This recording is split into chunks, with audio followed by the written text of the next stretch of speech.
नमस्कार मित्रों, मैं हूं आपका दोस्त अशोक दशोरा, राष्ट्रीय अध्यक्ष पौरुष मध्य प्रदेश। आप सभी पुरुषार्थी साथियों का हार्दिक अभिनंदन करता हूं, स्वागत करता हूं।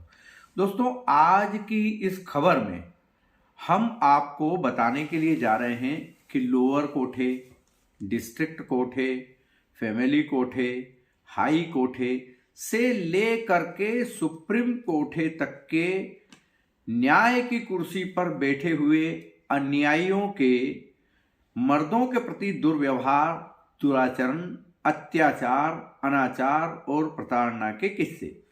दोस्तों, ट्रायल कोर्ट, फैमिली कोर्ट और सेशन कोर्ट के जजों की लंपटता, औरतखोरी, बायस्डनेस और औरतों की दलाली तथा तरफदारी के हजारों किस्से मौजूद हैं, जिनमें ये अन्यायी जज दाम्पत्य विवादों के केस में पत्नी को देखकर गदगद हो जाते हैं, बहुत प्रसन्न हो जाते हैं और पति के परिवार को देखकर ऐसा नीचता पूर्वक दुर्व्यवहार और बर्बरता करते हैं मानो कि पति ने उनकी बेटी, उनकी पत्नी या उनकी बहन से बलात्कार कर दिया हो।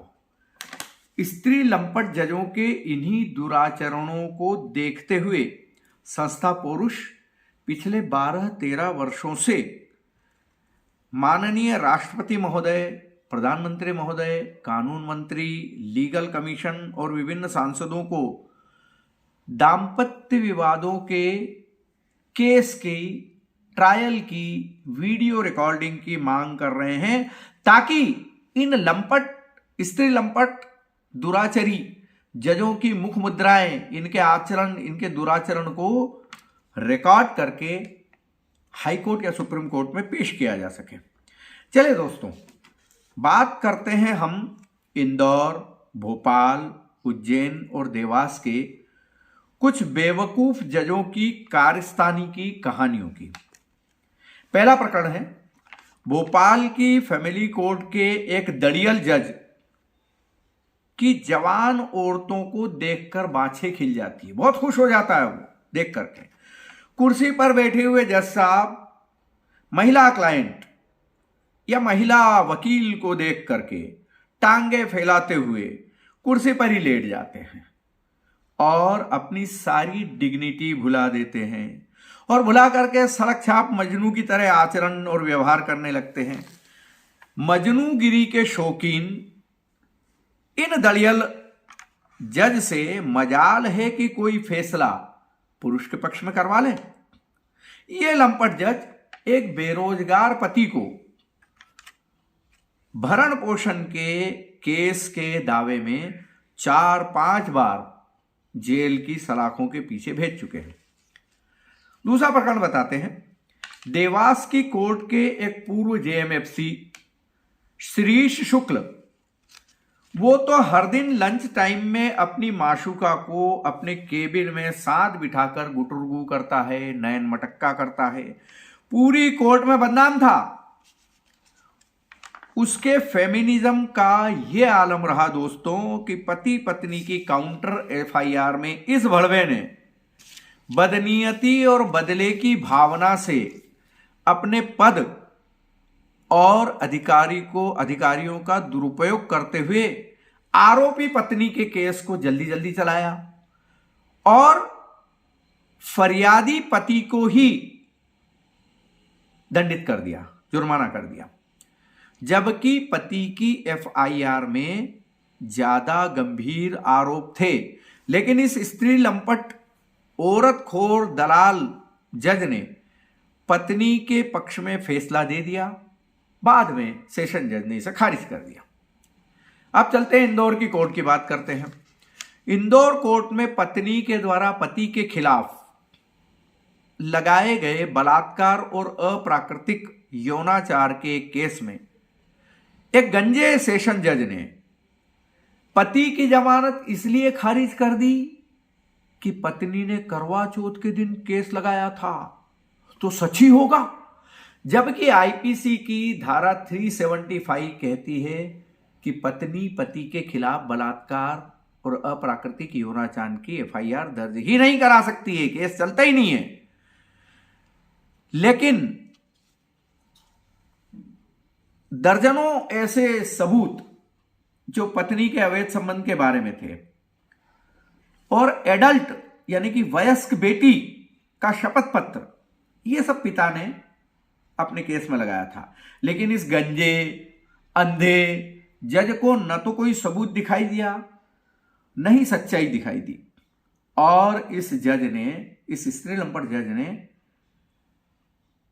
व्यभिचारी पत्नी के पक्ष में फैसला देते हुए पति की जमानत खारिज कर दी। बाद में हाई कोर्ट ने जरूर उस पति को जमानत दे दी। अब चलते हैं फिर से भोपाल की कोर्ट में।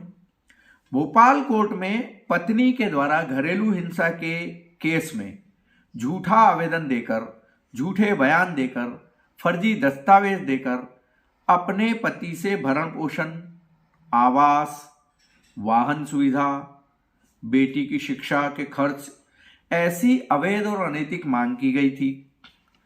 पति के द्वारा आरटीआई में पत्नी की नौकरी के सारे दर्जनों दस्तावेज निकाल लिए गए और उन दस्तावेजों को सबूत के रूप में कोर्ट में पेश किया। और सीआरपीसी 340 का शपथ भंग यानी कि परजुरी का, यानी कि कोर्ट में झूठ बोलने का, झूठे दस्तावेज लगाने का एक केस दर्ज करा दिया गया। किंतु जो मूर्ख जज था जेएमएफसी, उस जज ने वर्बली ये बोल दिया कि भाई ये केस मेरे यहां नहीं लगेगा, आप कहीं और लगाओ, और दूसरे जेएमएफसी को भेज दिया। बाद में ज्यूरिडिक्शन के आधार पर उसको खारिज कर दिया गया। फिर सेशन जज की कोर्ट में ज्यूरिडिक्शन का आधार लेकर के पति ने दोबारा वो केस लगाया और अब जाकर के अपील के बाद वो निराकरण की स्टेज पर आया। लेकिन उस मूर्ख जज की कारस्तानी, स्त्री लंपट, औरतखोरी और औरत के पक्ष लेने के कारण 4 साल तक वो केस उलझ गया। अब जाकर के वो केस निराकरण की स्टेज पर आया है। इसी तरह से उज्जैन की एक कोर्ट में लगभग 1,10,000 रुपए प्रति माह कमाने वाली एक पत्नी के द्वारा शिकायत करने पर पति की नौकरी चली गई और उस बेरोजगार पति के खिलाफ उसने भरण पोषण लगा दिया। और उस भरण पोषण के केस में सुप्रीम कोर्ट की गाइडलाइन के अनुसार नेहा वर्सेस रजनीश का 10,000 रुपए मात्र प्रति माह कमाने का झूठा एफिडेविट दे दिया गया। पति के द्वारा आरटीआई लगा करके चिंचवाड़ से सारे सबूत इकट्ठे कर लिए गए 1,10,000 रुपए प्रति माह कमाने के, और वो सारे सबूत उस कोर्ट में पेश कर दिए। 340 सीआरपीसी शपथ भंग परजुरी का केस लगा दिया गया। अब वो फेमिनिस्ट जज है, पति के बयान ही नहीं ले रहा है, बल्कि पति को धौंस दे रहा है, धमकी दे रहा है कि मैं तुमको जेल भेज दूंगा।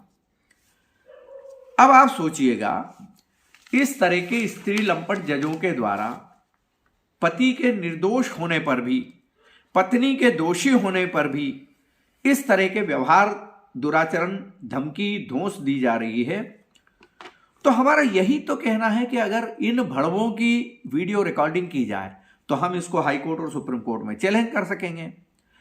अब आप देखिए कि इस तरह के निकम्मे, निठल्ले, नकारा, नाकाबिल, नालायक, नामुराद, नपुंसक, फेमिनिस्ट नमूनों और जोकुरों की बेहुदा हरकतों की बयानगी इन सब केसों में हमने देखी है, जिसमें पति के निर्दोष होने पर भी पति को सताया जा रहा है, प्रताड़ित किया जा रहा है, और पत्नी के दोषी होते हुए भी बाछे खिल रही है। अब कुछ हाईकोर्ट और सुप्रीम कोर्ट के स्त्री लंपट अंकल जजों की बात भी कर लेते हैं। देखिए, आपके सर्वोच्च न्यायालय के तथाकथित अन्याय मूर्तियों की कहानियां हम मूर्खता बताने के लिए जा रहे हैं। ये नमूने बोलते हैं कि स्त्री के शरीर पर स्त्री का अधिकार है, चाहे वो विवाहिता क्यों ना हो, और ये आधार लेकर के आईपीसी 497 स्त्री व्यभिचार की धारा को दीपक मिश्रा जैसा लंपट जज खत्म कर देता है।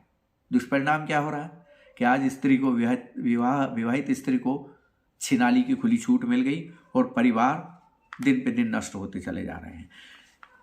यही सुप्रीम कोर्ट समलैंगिकों की बेगानी शादी में सुप्रीम कोर्ट का अब्दुल्ला दीवाना हो रहा है।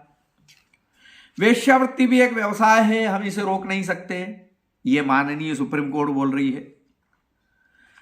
अब ऐसी लाचारगी, ऐसी बेचारगी के बाद ये मैरिटल रेप का कानून लाने के लिए पागलपन की हद तक उतावले हो रहे हैं।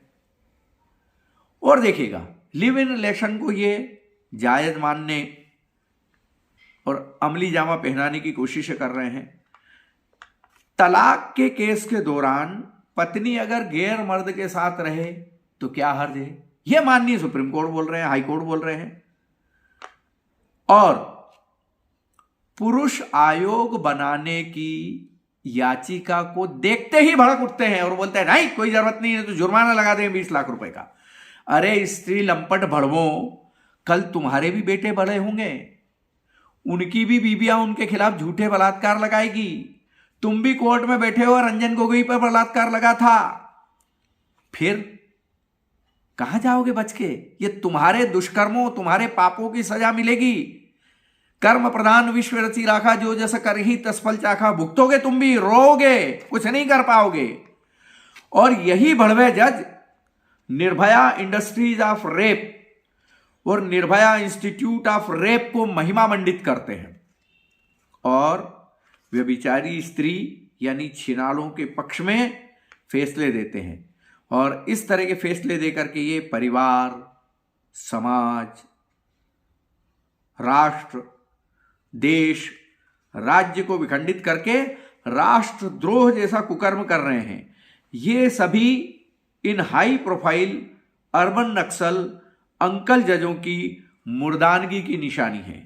तो दोस्तों, जुडिशरी के द्वारा किस तरह से लीगल टेररिज्म फैलाया जा रहा है, किस तरह से मर्दों के खिलाफ काम किया जा रहा है, इसके लिए अब आपको उठ खड़े होना है और इन भड़वों को इनकी औकात बताना है। और इन भड़वों को मैं ये भी बताना चाहता हूं कि किसी दिन अगर कोई मंगल पांडे, कोई नेताजी सुभाष चंद्र बोस, कोई आजाद हिंद फौज का सेनानी या कोई चंद्रशेखर आजाद बन गया तो फिर मत रोना, उन्होंने तो असेंबली में बम फेंका था।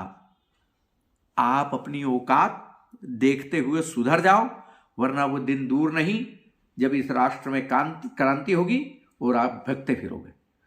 जुडिशरी सिस्टम की गंदगी, सड़न और सड़ांध पर आज की इस खबर, इस वीडियो को आपका मित्र अशोक दशोरा यहीं पर विराम देना चाहता है। अगले वीडियो में आग उगलते हुए जुडिशरी सिस्टम पर प्रहार, एक बार फिर से आपसे मुलाकात होगी। तब तक के लिए मुझे इजाजत दीजिए। नमस्कार, शुभ रात्रि, जय हिंद, वंदे मातरम।